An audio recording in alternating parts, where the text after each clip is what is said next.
Howdy everybody, it's Andy Nolch here, the Space Cowboy, bringing you another secret closed-door briefing on vital information about Scientology and the world that you need to know. An Andy's Knowledge Report. Today's video is all about public relations. I was thinking of titling this video, giving the title of this video, "It's Okay to Lie." I don't know what I'll do with the name of it, but this is a tricky area. And if you don't know what public relations are, I'll just quickly clear up what public relations are. Right? It's a person or a big group. They want everyone to think they're good, right? Like McDonald's, IBM, a church, they want people to think they're good because it's good for business and it helps them and stuff. And not only that it's good for business, it's just you don't want to have enemies. You don't want people to not like you. Everyone wants people to think you're good, right?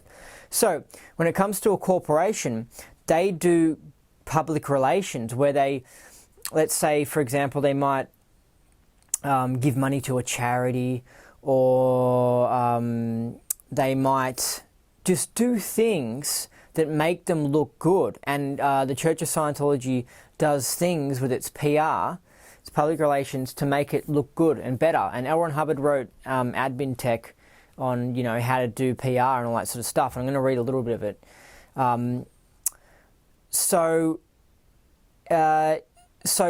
where PR has been dirtied is that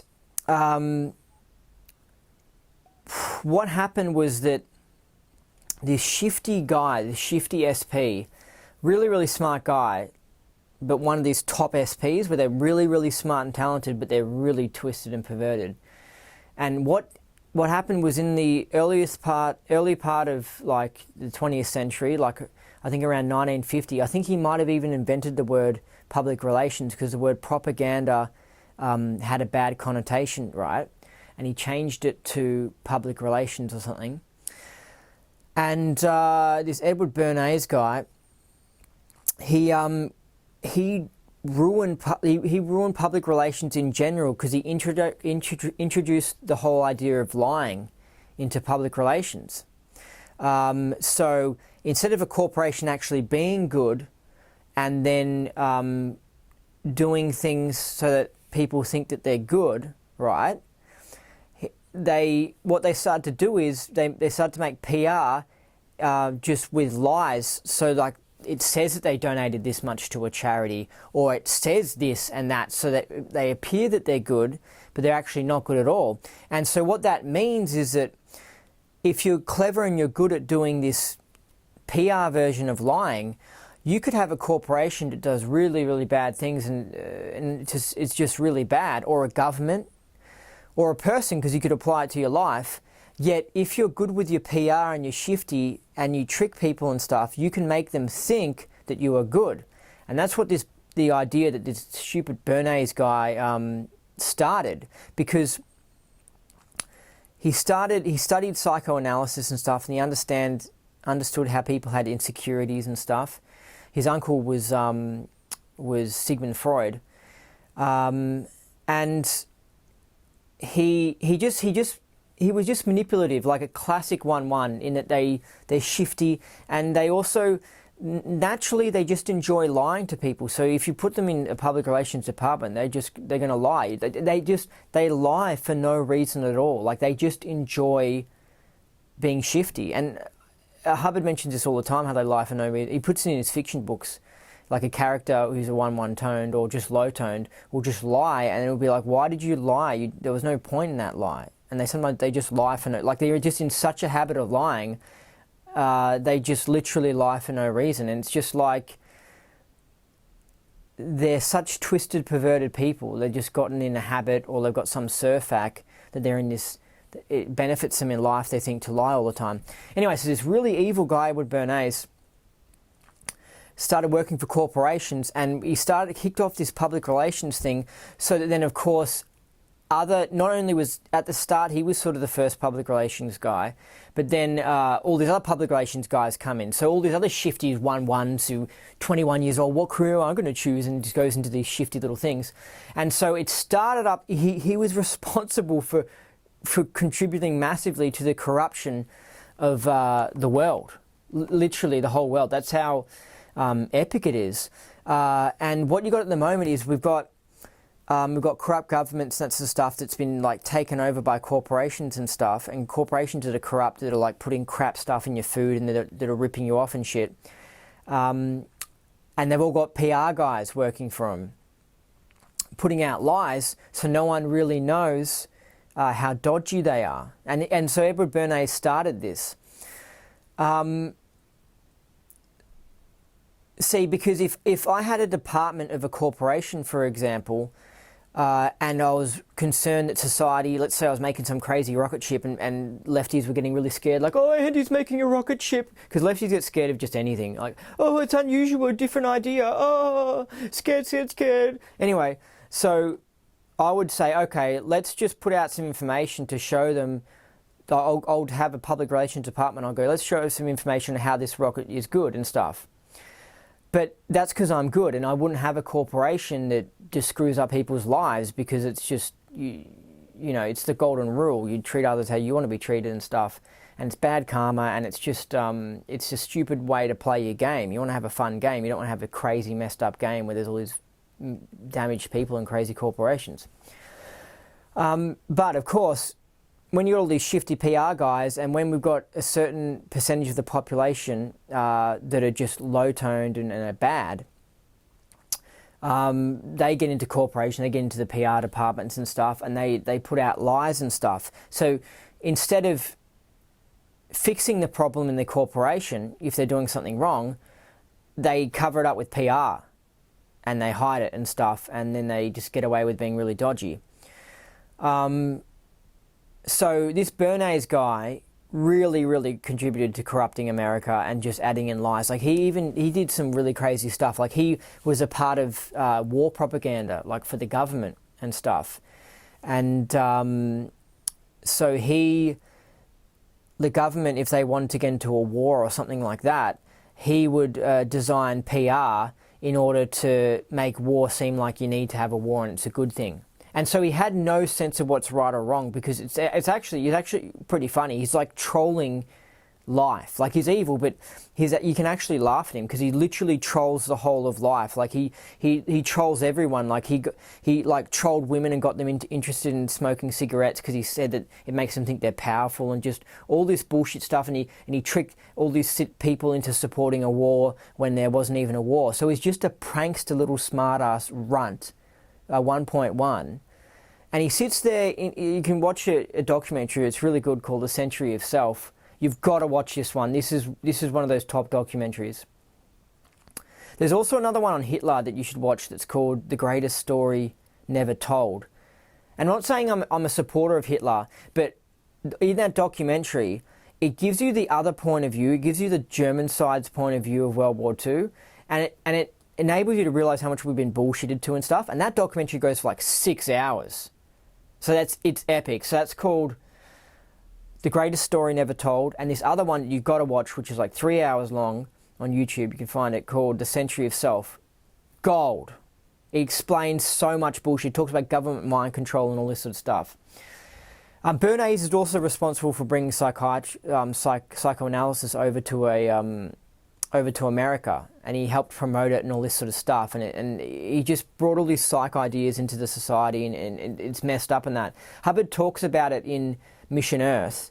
He has this fictitious character called Madison Avenue, which is I think based on Edward Bernays, like in a joke way, and he brings psychoanalysis to this alien civilization. But it's one of these things where Hubbard writes a fiction story and you just know it's based on a real person and it's actually what happened. So he got America into a... well, sorry, I was going to say, you see him in the documentary sitting there like like in his little mansion and stuff. And I just feel like, I hope that person who sold him grapes gave him really crap quality grapes. And I hope the builder who built his staircase made a really crap quality staircase. Because this dude, Edward Bernays, is screwing people over. His whole life is being shifty and dodgy. So we should all just treat that towards him. We should do the same thing to him. He should get shitty food that's full of poisons and all this sort of stuff. You know what I mean? Like, it's just this really negative way to live your life, this real dodgy way. Because he might go and drive like a nice Mercedes Benz, and the good people who are involved with making that car want to make a good car and all that stuff. I feel like they should have made a car that just accidentally blows up and be like, here you go, Edward Bernays, if you're going to do all this dodgy shit, how about we all do all this dodgy shit to you? They're just these little runts. Like, I'm not into... Anyway, he's just a really, really bad guy. So, in the early 1950s, America wanted to get into some war with Cuba, some other country, and he came up with all this bullshit, like propaganda lies. He basically brainwashing people. He basically learnt how to put information in the media that's lies and get all the media to agree to it, and to get like a celebrity to say, yes, I endorse global warming or something like that, and get everyone in on some giant thing, and it makes money for him, you know. And it's so shifty. And so he got Americans through the media and stuff to support a war on a country that there was nothing wrong with them. And they weren't being dodgy at all. Like, that's how powerful he was with his lies and how he was able to spread them so well. And this is what I'm talking about, how deeply evil this guy is. It's really sick and pervert. Anyway, it's wild. So here's a big part of PR. Here's a big part of starting up bad PR. Now, when it comes to Scientology and PR, the church, since it's now become corrupted, it does a bit of this dodgy PR where it will just put out complete and utter lies, which Hubbard says you shouldn't do, by the way, which I'm going to read later. But because Scientology, the upper management, when Hubbard left, got taken over by people who aren't even Scientologists, like lawyers, like probably shifty PR people, like right at the top, just like all corporations. So the church went down the toilet in the exact same way that a lot of corporations go down the toilet. Like, for example, Apple, instead of focusing on making a real good iPhone, they'll do something shifty, right? Because now they've gotten corrupted because Steve Jobs is out of the situation and stuff. They'll do something shifty, like they'll release a new phone and then they'll release an update for their phones at the same time. And in that update, it makes your phone work slower and uses up your battery more. So you'll pull out your phone and you'll notice it will think a bit slower and the battery would use up fast. And you go, oh, my battery's using up fast. Oh, my phone must be getting old. And it's been like a year since you bought a new phone or whatever, and you don't really think. You're just like, I must be getting old, I must need to get a new one. Oh, Apple's conveniently just released a new phone. Oh, cool, I'll go buy a new Apple phone. You know what I mean? So they do these dodgy things in order to increase the sales of the Apple phones. Anyway, so the churches, that's what I'm saying, how corporations are corrupt and they bullshit and stuff, and their PR will be like, oh, the new phone is fantastic, it's all great, and like they'll have people, if there is a problem with the corporation, people lie and cover it up and stuff in all these shifty ways. Like maybe there might be someone who's got a website that's like doing a really good job of exposing the truth about Apple or something, and they'll work out ways to hack the website and stuff it up and cover it up because it goes against, their PR.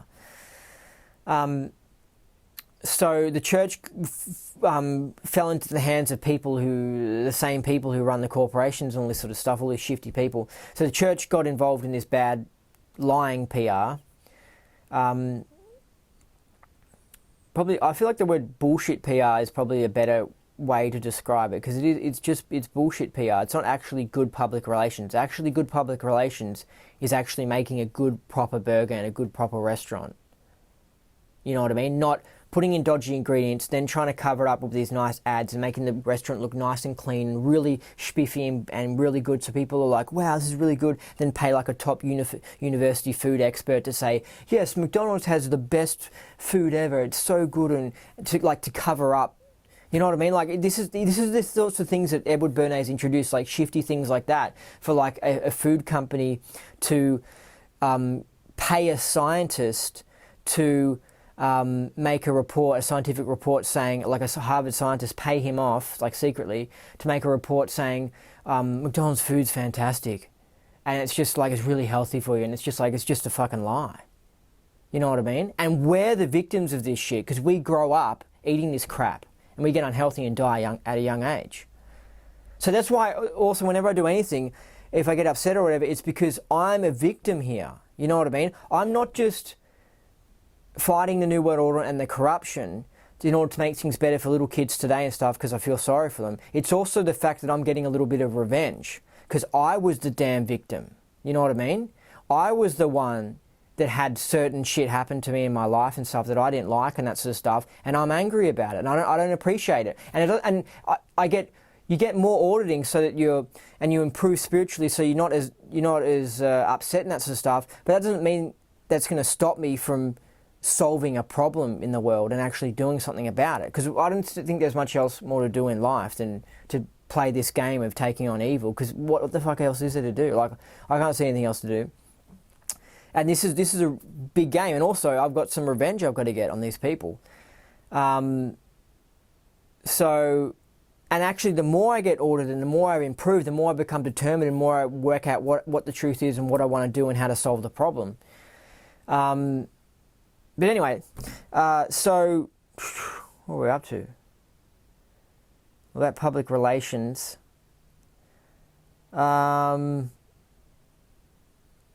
So the Church of Scientology, public relations in regards to the Church of Scientology, even though Hubbard said to do this, blah, blah, blah, in regards to PR, of course the Church didn't follow it. Like many other things that Hubbard did, of course the Church just went off on their own way and screwed the tech and all this sort of stuff.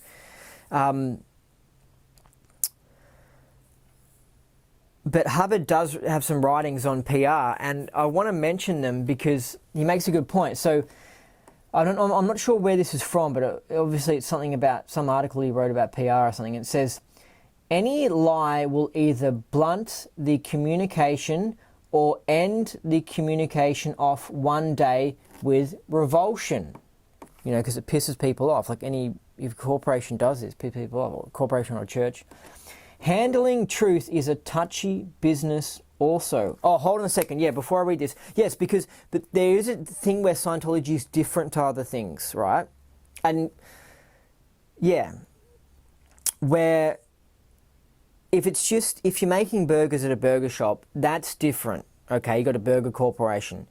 Okay, but the reason why Scientology is a little bit different and that you can not directly say the truth, right? Not lie, but you can sort of avoid the truth, is because Scientology has information in it and stuff happen in it that's mind-blowing shit. That's shit that people can't handle. It's shit that people don't know about. Okay? So, for example, if you're trying to promote Scientology and you're amongst a society of people who don't know that they're a spiritual being, and you say to them, hey guys, you should do Scientology. After like only a few months or maybe 10 years, depending on how long you take, you could have an experience where you leave your body and you can fly around the universe. What will happen is that these people, they're like, what the hell are you talking? It blows their mind too much, and they have no understanding of like how that's possible in any way, and they've been so lied to about it that they're just like, well, those Scientologists sound crazy. Well, that Andy Nolch sounds so kooky. Like, what the hell? Like, this is just all made up shit. You know, like, so if they just tell the truth, like the way the burger shop tells the truth, where they say, this is a good burger with lettuce and tomato and ham, right? If we do the same thing, this is Scientology where this happens, people are just like, whoa. But when you tell them about the burger, they're like, that's good. But when it comes to Scientology, it's like, whoa, because they're so lied to, they freak out. So this is where it gets tricky. And this is why in a Church of Scientology, or just in Scientology in general, this is where it is like you need a clever PR department. Not like a shifty, evil one that just lies, but one where it's just you have to be more sensitive. And Hubbard talks about this, you have to be more careful, right? Like, for example, I was talking to someone who didn't know anything about the truth about 9/11 and how it was caused by the CIA and that sort of stuff. And I could tell the sort of person he was, and I could tell what he knew and that sort of stuff. And so I said something like, or actually he said it. He said that, I heard that there's that theory that the government just let it happen, you know? And that's the conspiracy of it. The government just let it happen. And I was just like thinking, well, of course, I could really dive into this topic and go into much more information about how the government full-on really helped the terrorists set up and all this sort of stuff. But this will just blow the person's mind. They don't even know what the word CIA really means. They don't really understand the truth about the world. They don't understand all this background information that I understand. So I can understand my point of view. But he doesn't know all that. So it's like, what am I going to do? Sit him down for an hour and full-on handle this topic and fully explain it out. Then after it, he sits there and says, well, this guy's either insane or my whole life is not what I thought it was. And the whole world is not what I think it is. And then he goes and commits suicide or some shit. Or he just, you know what I mean? Like, so what I said was, I just confirmed, I said, yeah, it's like that. It's, it's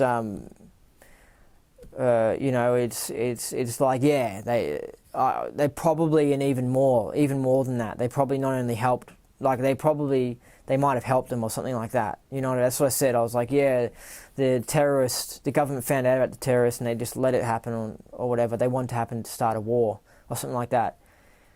And I hate that sort of shit. Because I can't be myself. And this is why I enjoy making the Indie Scientology podcast.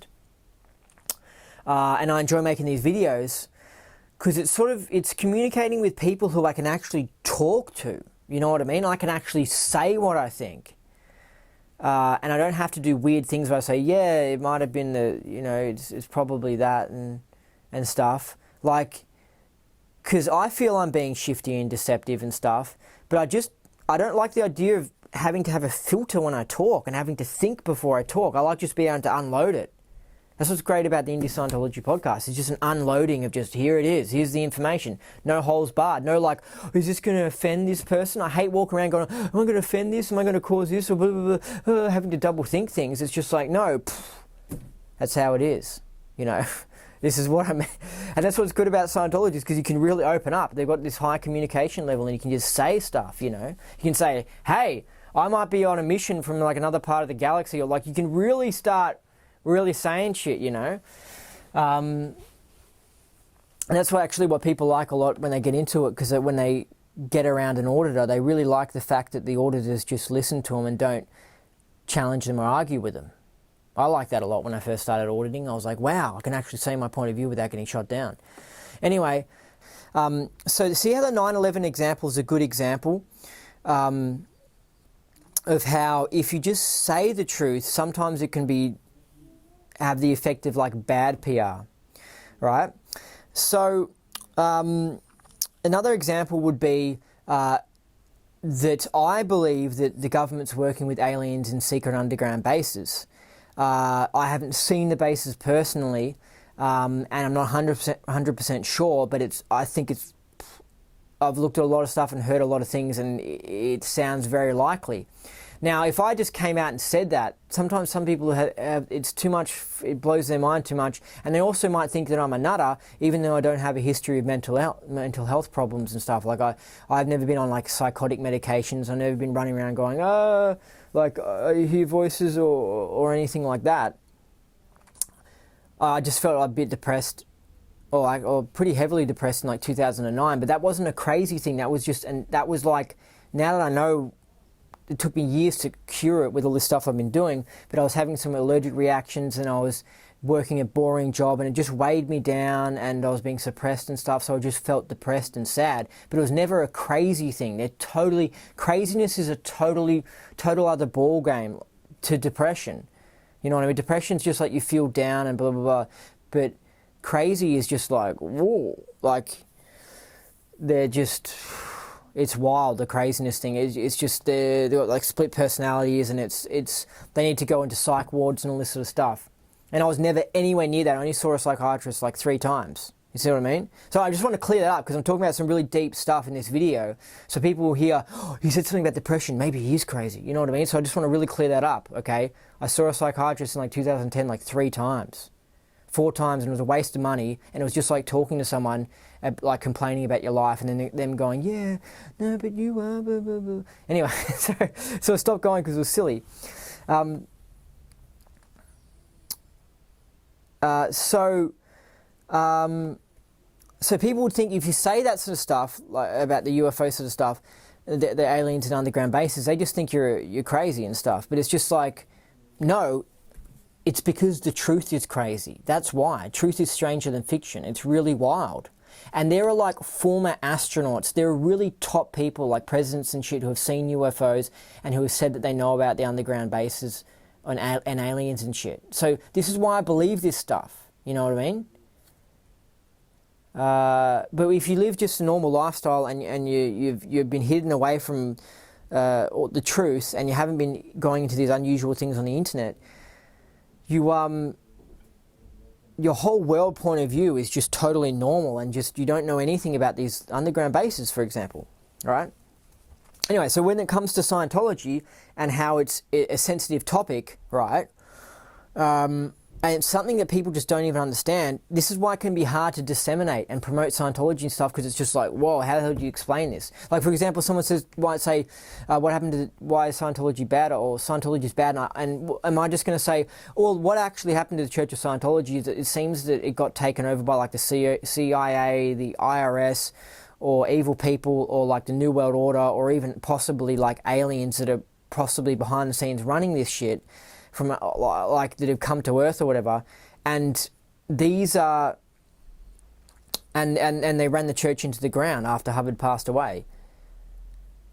Like, people just feel like, what the hell? Where the hell did you get that idea from? And I'm like, from like thousands of hours of research, but it's so deep. It's like, what the hell? So what do you say to people? I say the simple answer, and it's the truth, right? I'm not lying.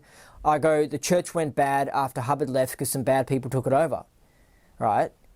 It's that simple. Or you could just say one bad person, David Miscavige, right? That's the simple answer you can give. But you see how when you get a lot smarter and you know a lot about what's going on in the world, it's funny because you get hit with a question and you can think, well, how can I answer this? It's really interesting. You're like, oh, I can say this, or I could say this, or I could say that. But you want to say something that everyone could sort of understand and that doesn't blow your PR and destroy your PR, and like something that's like, you know, good PR.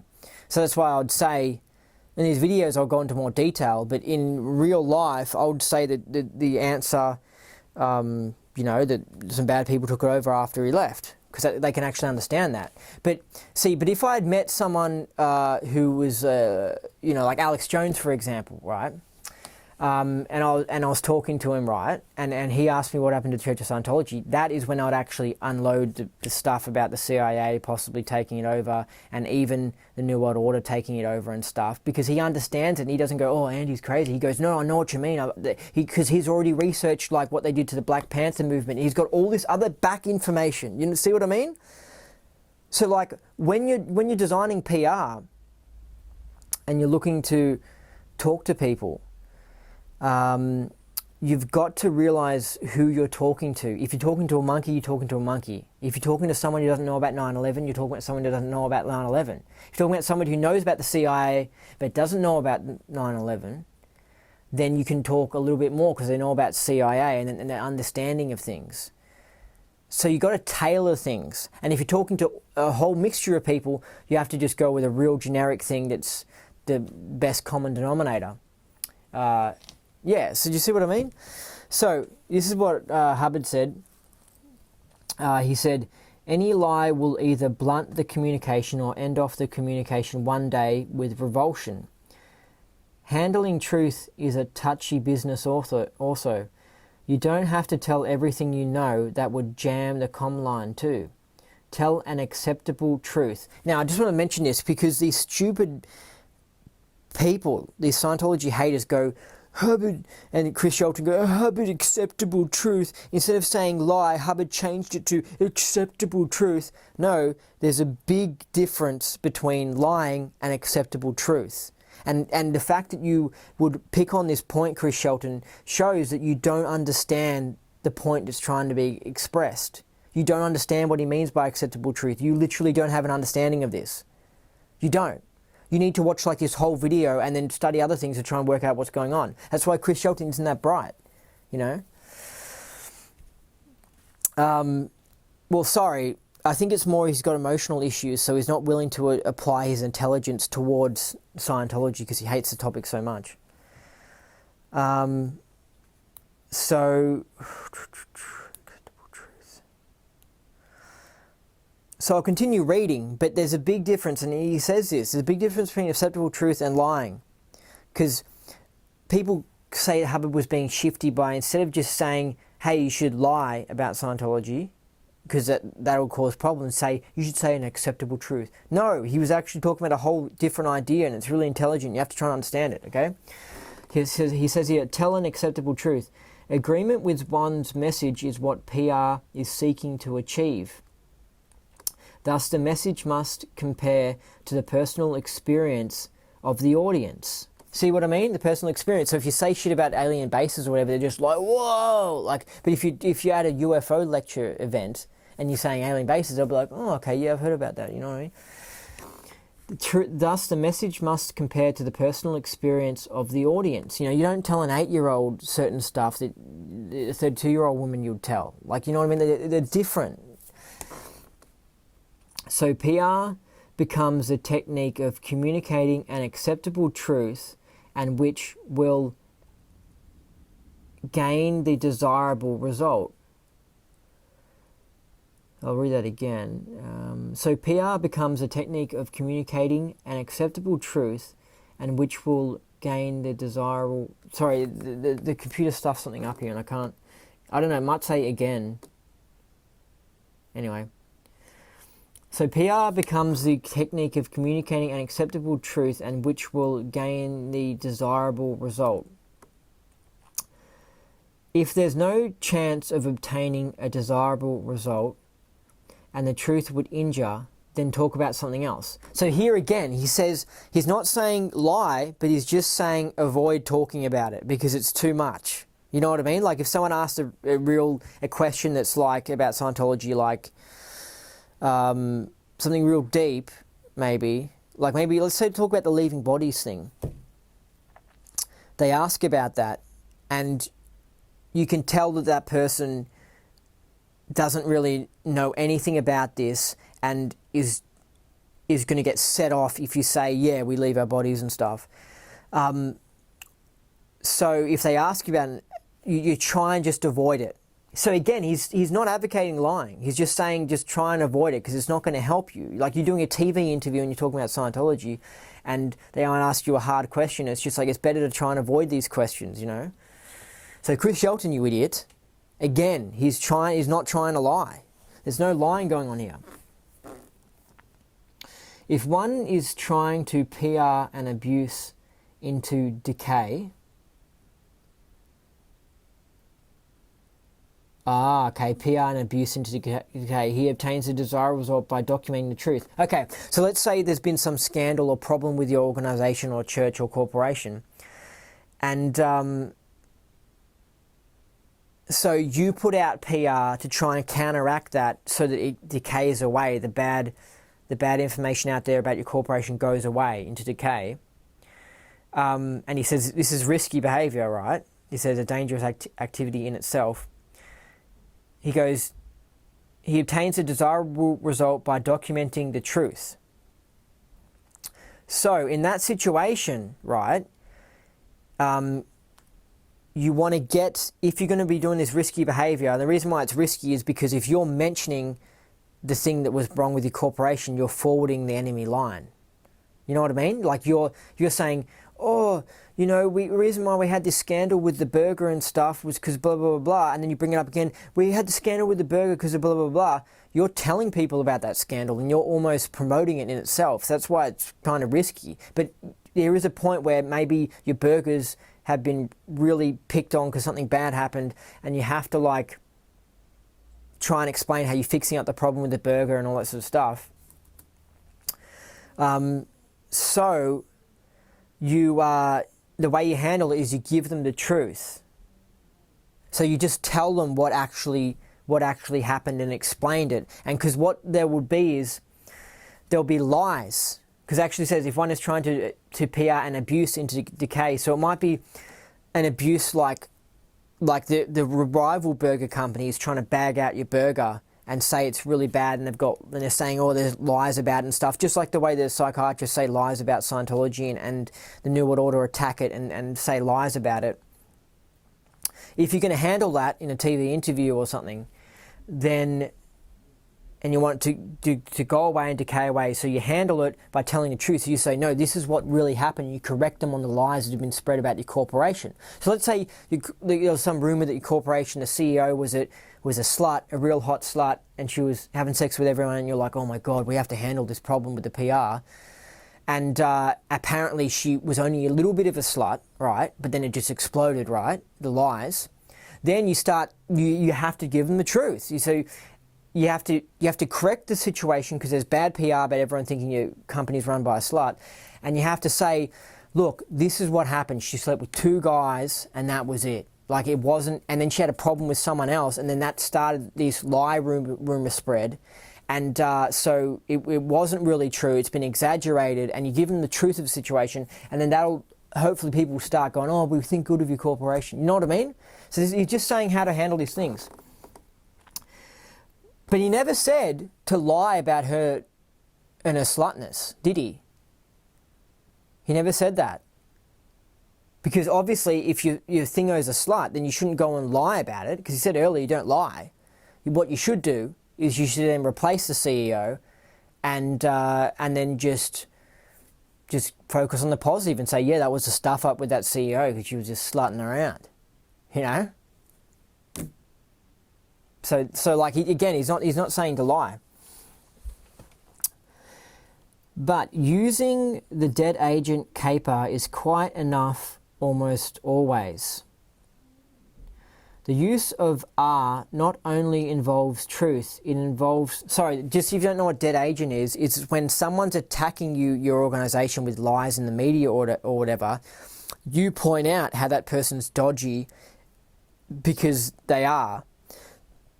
Like, I mean, if you're selling burgers with poison in it and someone's going around, hey, you know, this corporation's bad, they're selling burgers with poison in it, obviously in that situation, you would go and stop putting poison in your burgers. You know what I mean? But if it's a sensitive thing like Scientology where you get certain people who literally just hate it and they go out and they spread lies about it and they attack it, right? The way to handle that problem is you then go on TV and you say, look, this person here who's claiming that all this crap happened, it's not true, they're lying. So you dead agent them so that people, like, and you say, look, this dude here, he's got a history of doing like financial frauds and stuff, like, and he's also a pedophile. You know what I mean? Like, provided he is a pedophile. Again, I'm not lying here. You know what I mean? Like, you find out, like, the person who's attacking your church, right?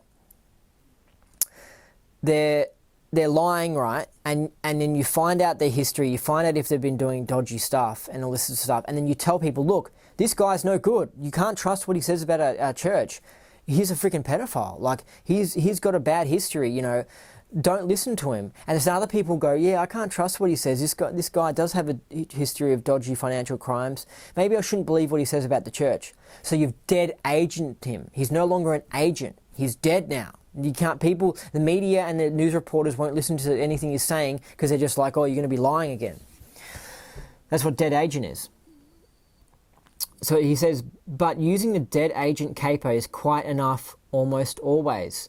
Oh, so he's saying here that, like, in that situation where you have a problem with your organization and you've got to do some PR to solve this problem, you don't even necessarily have to tell the media, look, this is what's really happened with the organization and why we had this problem. You can also just pick on the person who was telling him. And so you don't even have to address the actual initial problem the guy was saying.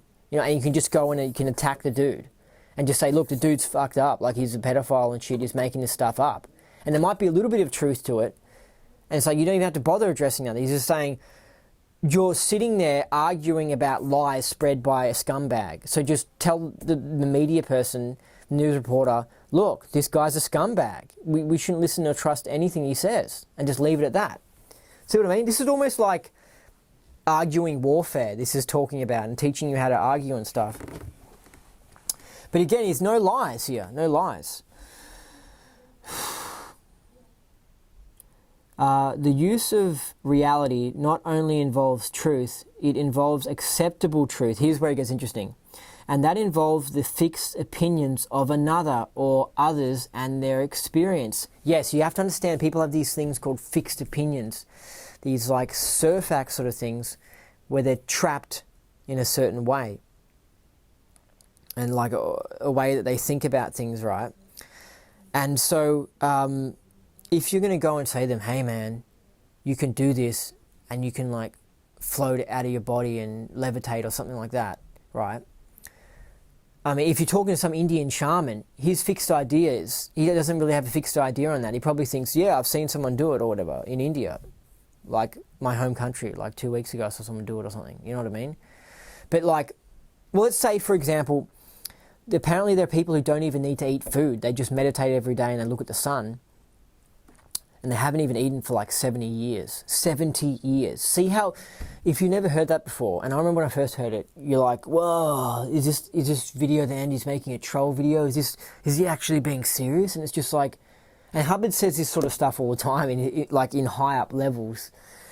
It's not in the beginning levels because he knows people have fixed ideas that you have to eat food. But when you get into the high levels, he just openly says shit like that. Like, yeah, there are alien planets where people don't need to eat food. They just get their energy from making it up or something like that. They just make up their energy, But if I'm doing a lecture at a conservative university of biologists or whatever, or food scientists or whatever, and they're brainwashed by corporations and they've never been to India and they haven't looked on the other side or the alternate side of life, if you're giving them a lecture saying, hey, blah, blah, blah, you don't have to eat any food and you can survive. Their fixed ideas are just like, boom, you can't sink into their fixed idea. They won't even hear what you said. They're just like, no, that's ridiculous. You have to eat food to live. Like it can't sink into their mind. Their mind isn't open. Because these fixed ideas, it's like locked you in. You must eat to stay alive. You cannot leave your body, you're not a spirit. They're locked in there and they're fixed in their mind like this, walking around. And you say this idea about this guy for 70 years who lived and didn't need to eat food, and it just goes, Phew. And so you can't get, so for PR reasons, why? Like for PR, you obviously wouldn't say that, right?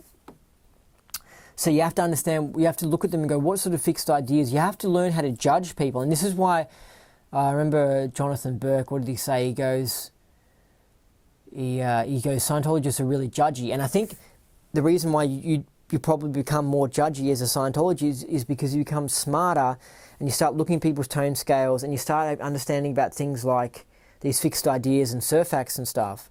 And so you learn how to become judgmental, because in order to be successful in life, you need to be judgmental.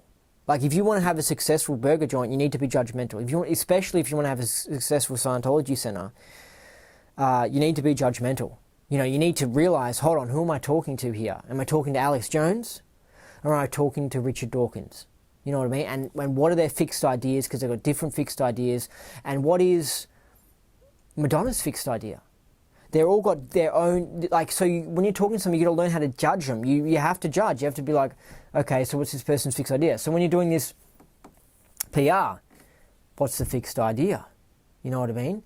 And I don't want to say things that will explode their fixed idea. You have to get in there, into their mind. You have to actually, otherwise you'll say something and it won't sink in.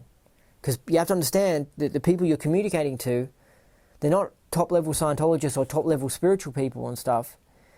Well, you can obviously promote Scientology to them, but like, anyway, you have to realize you're talking to people with fixed conditions and fixed ideas and stuff. And so you have to get around them, like circumvent them. So the use of reality not only involves truth, it involves acceptable truth. And that involves the fixed opinions of another or others and their experience. See how you got to say something that's acceptable, and an acceptable truth. This is what Chris Shelton just doesn't understand any of this, right? Because like I said, there's different forms of truth. There's this truth, that truth, but they're all in the category of truth. So you hit someone with a question, and if that person's smart, knows a lot of stuff, he has a bunch of different truths to tell on that question. Because obviously you don't want to lie, and you don't want to talk about an apple, because an apple is not relevant to the question, right? So there's a bunch, in the truth option, there's a bunch of different things to choose, and you've got to choose one that they'll accept. So you're talking to a spiritual group, obviously, you're talking to spiritual people, you say, well, look, you can work on that ability to have out-of-body experiences. And they're like, oh, wow, cool. You go to a bunch of like sicko atheists who are like fixed condition, like there's no tomorrow, and think that there's only the physical universe and aren't open to anything else besides the five senses. And you dare open your mouth up about that truth, and it's going to shoot you in the foot, you know. So this PR thing is all about not shooting yourself in the foot. So you have to not tell too much truth. Don't shoot yourself in the foot. It's not like these videos. I mean, I don't mind. I shoot myself in the foot the whole time, because this is the whole point of this video is honesty. This whole channel is honesty, you know. And that's why I could open up a YouTube channel talking about makeup and doing reviews on makeup, and I'll have 1 million likes and 1 million followers, and it'll just be easy and fast, and there'll be no controversy, and you know, because it's within that realm of acceptable truth. All these people accept it, you know what I mean? But this sort of shit on this channel and in Scientology and on my podcast, you're dealing with stuff that is not accepted as being truth. It's considered kooky stuff, but it is the truth, you know? So it's interesting. So that's what I'm saying. That's why my subscribers on the channel, for example, isn't huge and might not ever be. You know what I mean? Because it's not mainstream shit. You know what I mean? So, you know, like I say stuff on this channel, a lot of people, it just hits their fixed opinion, so they just go, what the hell, and then they don't subscribe it. So basically, especially if you've gotten this far into the video, I mean, I respect you as a person. This is what's cool about this sort of stuff, because it's like people who are following my work and stuff, they're high quality people. You know what I mean? You're high quality people. Like, you're a high quality person. You know what I mean? Like, you are switched on, smart, intelligent. You're not stubborn. You're not with these retarded fixed conditions as much and stuff. And you're open to new things, and you're just a good quality audience. It's like, do you want a whole bunch of fans that are low quality? Or do you want a bunch of elite, a small group of elite people? You know, do you want 1,000 friends, or do you just want to have like 5 really successful and interesting people like Albert Einstein or L. Ron Hubbard and Madonna? Well, I didn't really like Madonna, but like, let's just say you got 5. This is a question. Would you rather have 5 really high quality people, or would you rather have 1,000, you know, brainwashed zombies? I probably wouldn't want the zombies. I would just want the small group that's, you know what I mean? Anyway, That's just me justifying the fact that the channel isn't as successful as I'd like it to be. Obviously, I would like the channel to have 10 million views, because but this is when I started and all that sort of stuff. It's just I know that these sorts of things aren't really to make money and probably aren't going to be that accepted, because it's really challenging things. It's really rocking the boat. Okay.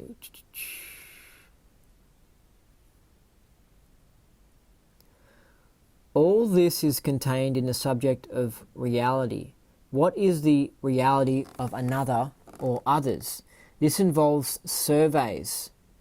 Then you know what the truth he or they will accept. So imagine with a corporation or a big church, you would then do surveys on what's their reality, and you'll probably ask them some spiritual questions, and then you'll go, oh, okay, so when I'm designing this Scientology flyer, I probably shouldn't have said you'll have an amazing Kundalini awakening and leave your body and meet your spirit guides or some crap like that, because none of them know about that. From the results of the survey, you would see none of them know about any, none of them are believing that any of this stuff's possible, right? But what you do notice is that they're obsessed with science, for example, and a lot of them don't believe in God, and they seem to like maths, so they probably look like people that would like the idea of saying you can get a high IQ if you do Scientology. So you design the advertisement.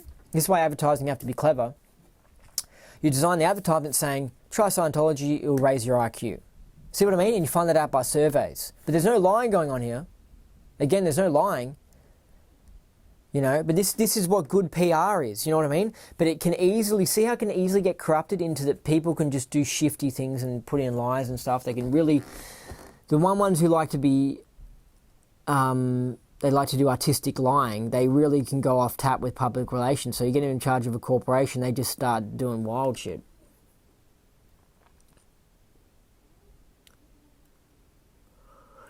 So you do the surveys, and then you know what he or they will accept.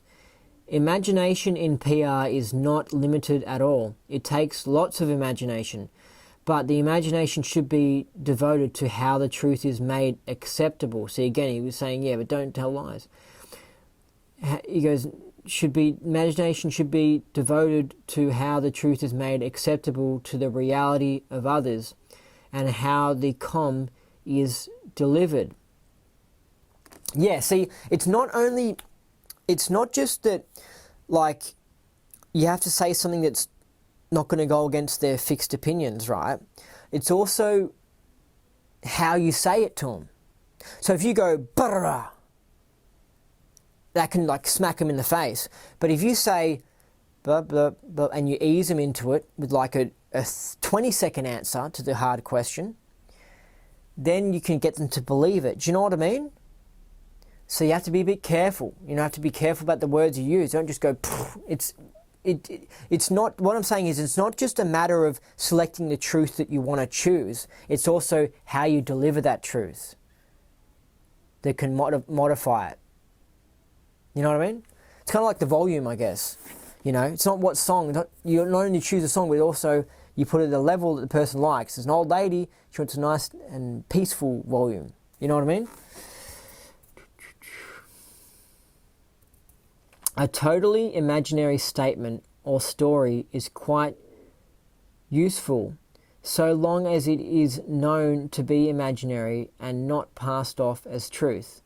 Totally imaginary statement or story is quite useful so long as it is known to be imaginary. See, again, he's saying with PR, I guess he's saying you use some sort of imaginary example, but again he's saying you don't lie though, you don't try and pass this off as truth. I'm not sure totally what he's referring to in that last sentence of this quote, but I think I get what he's saying. He's sort of saying you can use your imagination, I guess, with the PR, but he's still saying don't try and lie. He's saying don't pass it off as being truth. Again, he's saying don't lie. So what a good quote, and this totally proves all Chris Shelton's shit wrong. Because again, yeah, this is just. I hope I've been able to explain this to you. You know what I mean? This is how you say things and stuff. And I'm learning this myself because I'm I have problems with being too honest. So, because I just don't like having to lie. I don't like having to dumb down myself to talk to people. You know what I mean?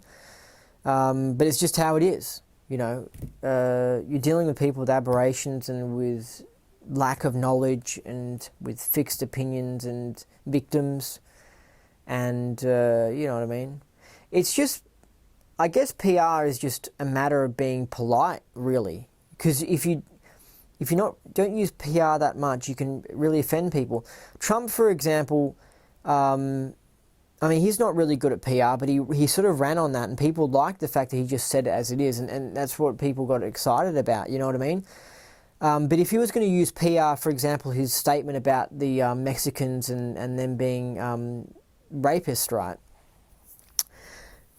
You would water it down a lot more. You would say, look, we've had some cases in New York recently, and in Mexico, in Texas recently, where there were immigrants, and an immigrant actually raped someone. And we've also had some drug problems coming across the border. So I think this might be a problem. And one of the ways that could be solved is we could build a wall.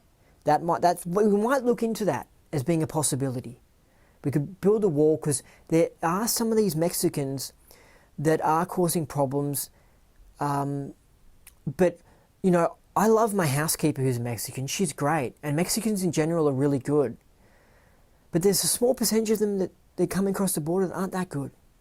See how you have to tiptoe and speak like an absolute baby, and see how I hate that sort of shit?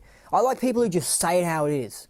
It's way better. I hate having to water things down. It sounds so pussy and so ridiculous, but that's how it is. When you've got people like Chris Shelton, when you've got these lefties, these people who just get so upset about words and ideas and stuff and have fixed opinions, you have to like water things down and tiptoe them slowly into it.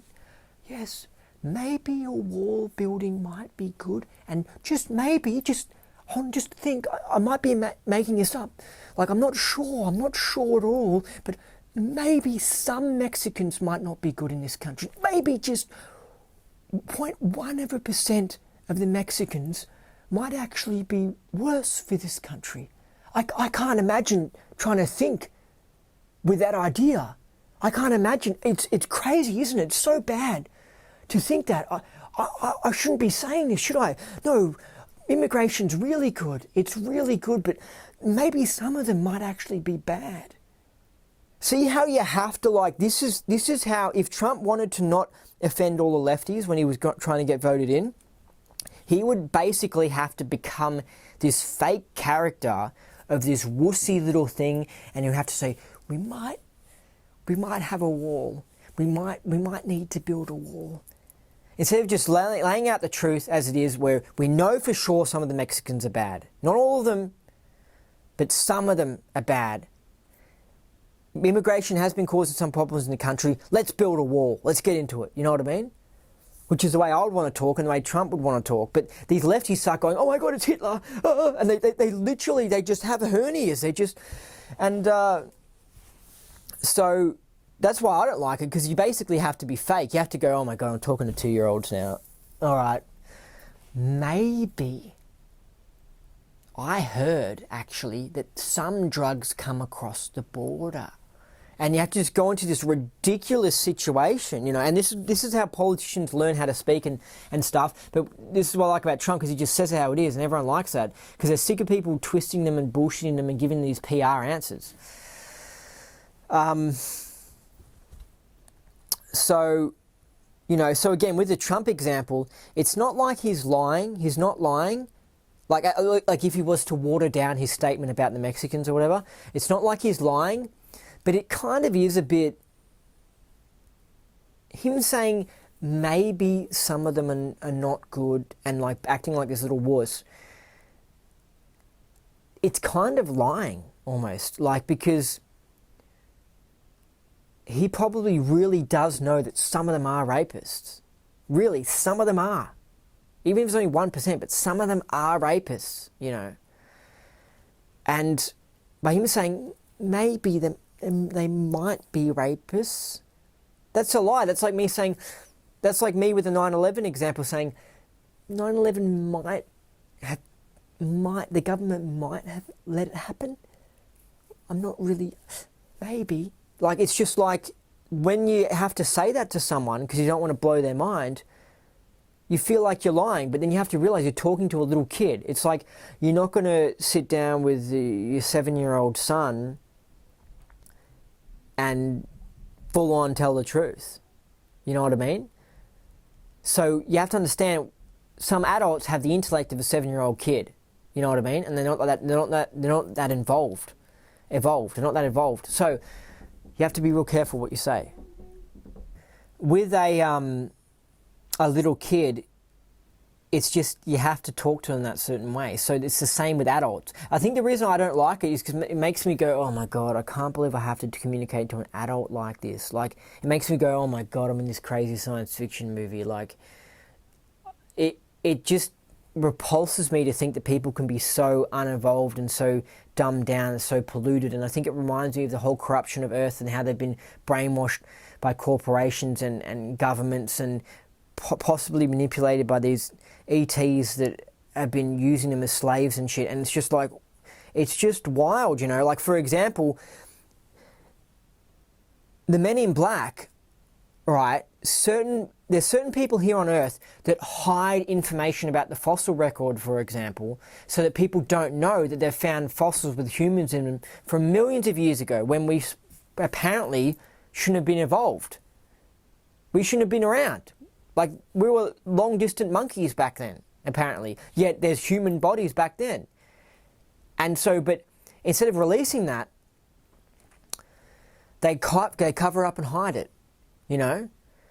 So you grow up as an adult and you're this brainwashed victim, and you've had information hidden from you, so it affects your fixed opinions and this sort of stuff, and it produces an adult that's unevolved, unaware, dumbed down. They like to drug them up with alcohol and drugs and stuff to keep them unaware. They like to watch them, people like get them used to watching people hitting balls on screens, like, yeah, hit balls on screens, yeah, like, and they're like, you're a good little slave. You just watch them hit the ball on the screen and get excited about that. Get excited about the hitting of the ball on the screen. That's really cool. And make sure when you read the paper, you're not reading about anything interesting. Keep on reading about the ball scores. The score of the ball. Sorry. I don't mean to bag things that people like, okay? I'm sorry. But seriously, I never used to think, I was never really too into sports and stuff, but when I really found out what was going on, I saw how when I look at newspapers and stuff and I see sports sections, I just see them as such a silly thing. Like, why don't they report the scores on the egg and spoon race?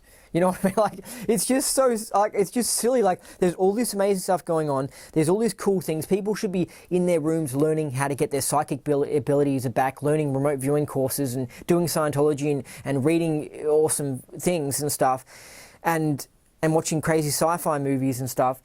But instead, they're opening up a mainstream paper that's full of propaganda, and then at the end, it's this nice little story about hitting balls, the ball stories, and the ball batting things, and it's just find out about the cricket. Oh, how's the baseball going? You know what I mean? Like, it's just, it's really silly, and it actually makes me feel a little bit sad. It's just like, oh, it's so pathetic. You know what I mean? Like, it's almost like I'm pretty sure that the people who control us know. And Alex Jones talks about this, knows to give us stuff like sports to distract us so that we don't, so we don't invent a UFO. Seriously. And also, if someone invents a UFO, they come and they snuff it out and they hide it and they're like, you're not going to get free energy, you're an earthling, you're not going to get out there and tell everyone the truth, you're going to be a slave. It's crazy. It's crazy. So that's what I'm saying, how people are victims, like, growing up all the way. Because you have an adult that's just been pumped full of lies and been distracted by ball bouncing scores and shit. And they just have no idea what's going on. And not only that, they haven't even been taught to read correctly. This is why we're in a backward society. See, we're used to it, right? So we're not aware that this is really backwards. But if you were coming from somewhere else here, you look around and go, this place is backwards as hell. This is old-fashioned technology. This is nutty. This is ridiculous. Just like how when you leave the city and you go out to a country town and you're like, why are they wearing clothes from like 3 years ago or something like that? It's just a bit. There's actually a South Park episode where that happens, where they go into a town and it's like one of these towns where they're like 2.5 years behind, and they play songs from like 2.5 years ago, and it captures that. But the people in the town aren't aware of that. They're not aware they don't know that they're backwards because they're stuck in it. So we're stuck in this. So people aren't aware that it's backwards because they're just used to it. But the truth is, it's damn well backwards, and it's really perverted and messed up. So there's people growing up in these perverted, messed up, crazy societies, and they're victims. I feel sorry for them. But they can, and they're so messed up that they're fighting to protect the system that's destroyed them as a person. It's like the Matrix example. He says that on the Matrix. He goes, you have to understand these people are so wide in the Matrix, they're going to fight to protect it. You know what I mean? Because they think it's good, but they're totally wrong and it's perverted. Matrix movie is fantastic. So when you're giving the PR and you're delivering it, you have to understand they've got fixed opinions and they're going to fight to protect it. So let's say you say something like materialism is just absolutely nothing, it's ridiculous and there's way more better stuff out there. Their fixed opinion is that materialism is the best and being in the Matrix is awesome. You know what I mean? All this crap. And so, you know, you have to be aware of that and you have to get around it and stuff. I think I've said everything I want to say. So that was Hubbard's thing about PR. But there's one thing I want to mention, and this is really interesting, and this is really deep. And this is what I said at the start. I might call this video "It's Okay to Lie," because this one is where I'm going to go into territory that's really deep. All right, and Hubbard doesn't advocate this. This is me who advocates this, and some Scientologists do this. And especially the church, but the church lies about everything, so it doesn't matter. Okay, so there is an instance where I do actually advocate flat out lying. I do. There is an instance. Okay?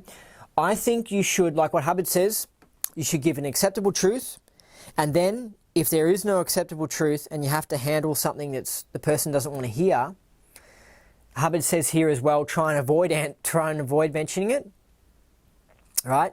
But then here's my little squirreling, here's my little adding to this, right? I actually advocate there are some instances where you actually have to tell a lie. You have to actually go into the lie territory. So rip into me, Chris Shelton, absolutely rip into me on this one. You can totally, Hubbard never said this, right? So you can't pick on Hubbard with your bullshit, but you can pick on Scientologists for flat outright lying. And it's only a special niche situation where this should happen, right? And I'll explain why. When I first did my objectives course in Scientology, I was new to it all and stuff, and I asked the guy, how long is this course going to take, right? And he lied to me, right? Well, sorry. Actually, he sort of didn't quite lie to me. Because some people, he said to me it would take 150 hours, right? He just left information out. There are some people who could do it in 150 hours, but it's really rare. Like he didn't mention that extra bit. So he kind of lied. And when he said the course is going to take 150 hours, I was like, what? Like, that's so much time. You know what I mean? Like that, oh. You know what I mean? Like, that was like, whoa. But you know what? I want to try this and I want to improve and I want to see if I can do this. You know what I mean? So I hardened up and I started doing the objectives course, the co-audit. He didn't say to me, though, he left out information. He didn't say to me that, 150 hours, but it's also, you twin up to do the course. So it's 150 hours for you, 150 hours for the other person. And also 150 hours is like 10% of the population, best case scenario. Most likely it's probably 300 hours, really. Like, this is a big, thorough course. He didn't say that, because if he said that, I would go, hold on a second, that's 600 hours compared to 150 hours. And I'll go, I can't do the course. And I'm lucky he didn't really tell me the full-on truth about the TRs and objectives course, because I possibly might not have done it. So there are other instances where sometimes there's things in Scientology where it's like you might actually sort of have to just leave out a chunk of information, but not only that, you might even have to go into lie territory. Because what happened if I said to him, well, who do I twin up with, and how often is 150 hours for everyone, or for, like, if I really picked it, I could tell what sort of person he was. He was a promotion sort of person. I could tell that he would have just gone with a flat out lie and said, nah, it's like around 150. Like, he would have just totally, you know what I mean? And I'm actually thankful for that he lied to me, because doing the TR Objectives course, took a lot of time.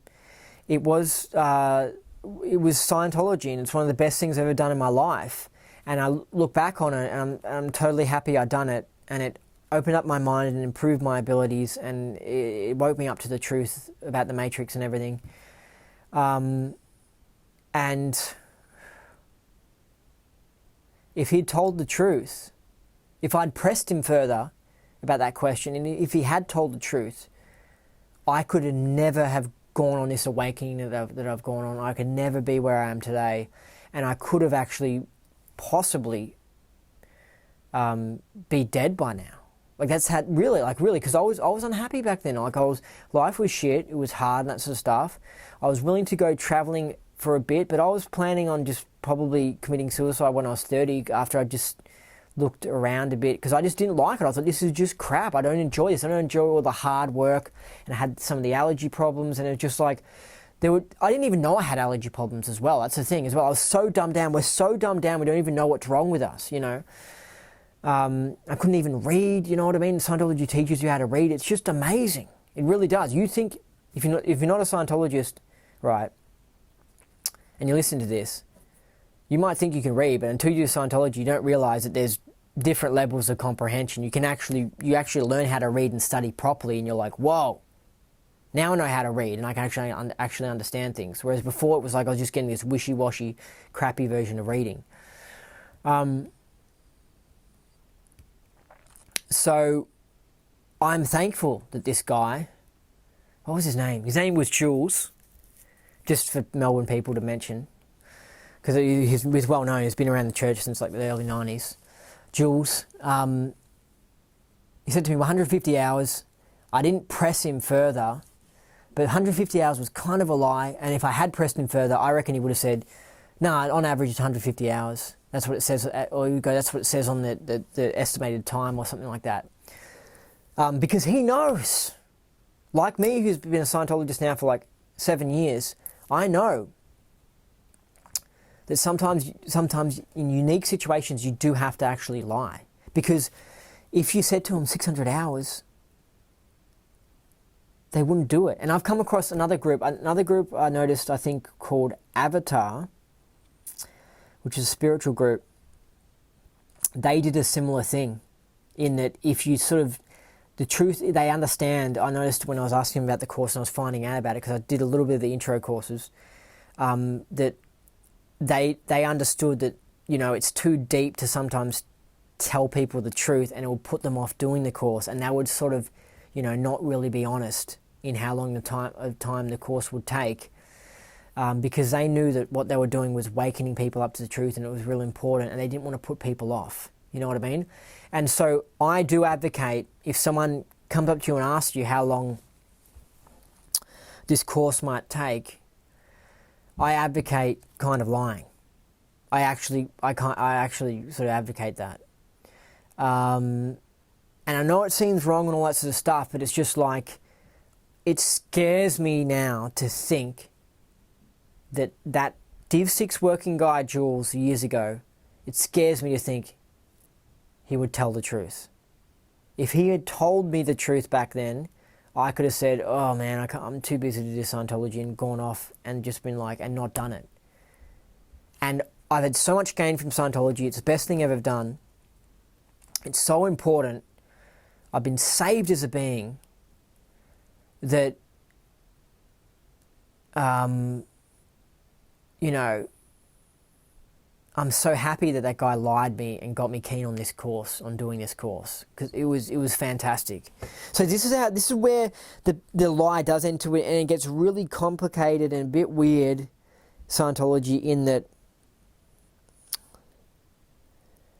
there are some unique situations where it's okay to lie. And that's because you're saving the being. And you might need to trick them in order to save them, basically. So imagine if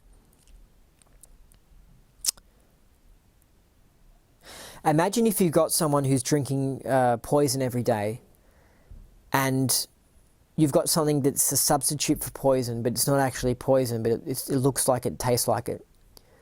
You walk up to that person and you want to get them on the stuff that's healthy for them. And they go, is that poison? And you have to say, yes, this is a different type of poison. Do you want to have a try of it? It's a new flavour, right? And they go, okay, I'll try it. And they drink it. And then they get addicted to this substance that isn't even poison. And then they're no longer drinking poison every day. You've saved that person, right?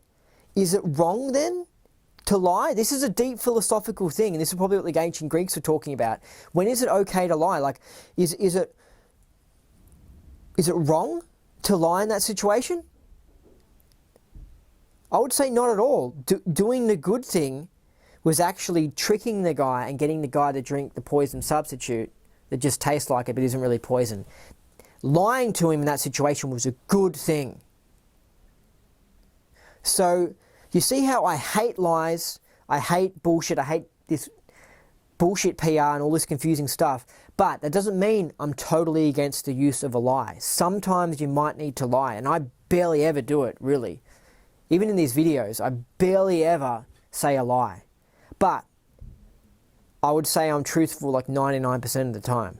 I'm truthful as much as I can be, but there might be, I can't really think of any example because I barely ever do it. I just let loose on these videos like there's no tomorrow. Like I full on just say it.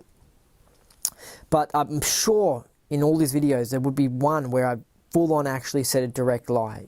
Only once maybe, or twice. But that's because you had to do it. Like the poison example.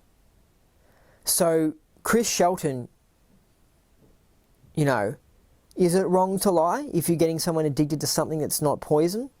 Like in that example, think about this philosophically, actually sit down and start using your mind. It's not really wrong. It's actually good that you tricked the person, you know, did a little scam and got him onto drinking something that's not poison. You know what I mean? I feel like because we've been sharing the planet with SPs that lie so much, lying has really become a really, really bad thing. And it is a bad thing, but it's become so much a bad thing. It's so charged up and it's got so much weight and it's so negative. It's gone to that level where it's just the most horrible thing ever because of these SPs that it's almost like hard to think, oh, hold on a second. Maybe I actually sometimes can lie and it doesn't make me an SP, or it's not actually a bad thing. You know what I mean? They've really dirtied the reputation of lying. So you should barely ever lie, but there are some small, unique, niche situations when it comes to talking about Scientology or anything in your life or whatever, where you might need to actually say a direct lie. But the steps are, like I said, if it's somebody, we'll run through it, right? Because it's good. I'm learning as well by doing these videos. So if it's somebody whose comm level is high and is really open and they know a lot about the truth, they can give you a question and you can just say the answer that comes to mind, right? Then, if you're dealing with someone that doesn't know as much, then you have to look at the acceptable truths. And you have to go, well, they're 8 years old, and oh, this is a 32-year-old woman, and oh, this is a guy that used to work for the CIA. And you have to, then choose the right truth that they will believe. And if it's for a group of people in general, you have to go with like the lowest common denominator. So one that you try and work out what the group on average believe, and then you give them an answer that suits that. All right. Also, it's how fast you say it as well. You might have to water it down a little bit or give them the information slow. Then the next level under that is that you, if you're handling a sensitive topic, right, like bullshit that's been spread about your church or something like that, you then attack the person. You don't even answer the question, you just attack the person sorry, let me say, if there's no acceptable truths that you can choose, then the next level is that you don't have to go into the actual territory of lying, because that's really rare, like I said.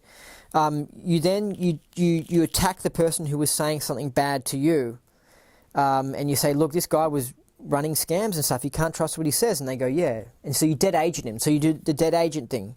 Or you dead agent thing, or you go this way and you just change the topic of the conversation. You somehow avoid the question. And there's a no answer, that's the word, a no answer, right? You give them a no answer.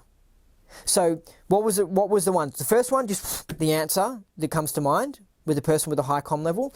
Next level is the acceptable truths. Next level is when you just go, no, you just don't answer it, no answer. Or, well, actually, no answer is attacking the person as well. It's just, you just don't answer it. So they give you a hard question and you just go, you say this person's running a scam and they're not trustworthy, don't believe what they say. And then you don't address anything of what they said, you know what I mean? And then, or you give a no answer, like no answer by like you come up with a distraction, or you just somehow avoid answering the question. Now here's the next level, where it's there's no way you can do that, right? When it comes to PR, the next level below is where you, what does it say? Oh, you can give them truth about the situation as well. So you can attack the person, then you can also give truth about the situation, the actual event that happened with your stuffed up burger, and you're trying to solve the problem with the stuffed up burger. But that goes into the category of acceptable truths. Anyway, just trying to work this out. Okay, so then now, after doing the no answer, now you drop into the lie territory, which is really unique, really rare. And you might have to look at someone in the face and say, this will take 150 hours. You know? Okay, and it's really unique, really rare, and that's personally just what I recommend, and some other Scientologists have recommended it well, because they know from experiences and stuff. But don't do it, don't make the lie that big, because it's misleading and stuff. Just try your best. You have to be careful when you actually go into that lie territory. It's really unique, right? Now, saying that doesn't mean you should lie all the time. It doesn't mean you should lie to someone about all these things, because sometimes I notice in Scientology there can be an idea and people can leech onto it and they can just use it way too much. They overuse it. So I'm really saying, when I say this lie example, keep it really small. Like, don't lie to someone about how long their clear certainty rundown will take, or how long grade 4 will take, or how, like, you know what I mean? Don't just go to an epic level and just confuse the hell out of the person. Like, especially if the person's planning a trip to do Scientology and they need to know how long it's going to take and all that sort of stuff. Just be careful when you say that, right? You know, it's for unique situations. Like, for example, with me, someone could come up to me and say, look, Andy, you're actually going to take 4 years on solo knots, right? I'll be like, okay, cool. Because they know that I know how important spiritual gain is, and time for me isn't that big a thing because it's all cool. But if they'd said to me years ago, Andy, you know, it's going to take 4 years on your solo knots. Oh, and by the way, the course you're just about to do is actually going to take like 600 hours. It would just be like, what? And I could never have done Scientology. You know what I mean? So, again, you look at the person, you inspect them, you see what they might know, what they think. You have to be clever. And then you can give them, you know, the answer that's right. You know? And only rarely situations you go into a lie. And again, when you're doing a lie, you have to be very selective of the lie and be very clever with it. This is why it's kind of hard. You know what I mean? And this is why as well, you can sort of tell when some people are lying sometimes, because you see them going through their mind, you hit them with a question or something, and you can see them going, like ticking through, trying to work out an answer to say. Or there are situations where it's a hard thing to tell a lie. You have to think through faster, and it's easier to just be honest. So this is just to mention, if you want to be able to tell when someone's lying, sometimes you can work out, when they're thinking something through or something. Like, for example, when I did the avatar thing, you'd hear them with a question, and then you could sort of tell with the pausings or you could sort of tell, they're sort of lying about how long something would take, you know what I mean? Like, anyway, I've been Andy, an Ultra Space Cowboy. Thanks for listening to this video. And, I've learnt a lot by covering this topic, because I never really confronted this in my life, because I have always been against lying heavily. But then there was a point when I just looked at how much gains I've had from Scientology and all this sort of stuff, and I just thought, wow, I'm actually thankful that guy lied to me when I first got into Scientology. I'm actually happy that he did that. And so I just thought, got to make a video about it and explain this whole PR thing and get the truth about it. And Hubbard never advocated the lying, by the way. Remember that. Okay? Okay.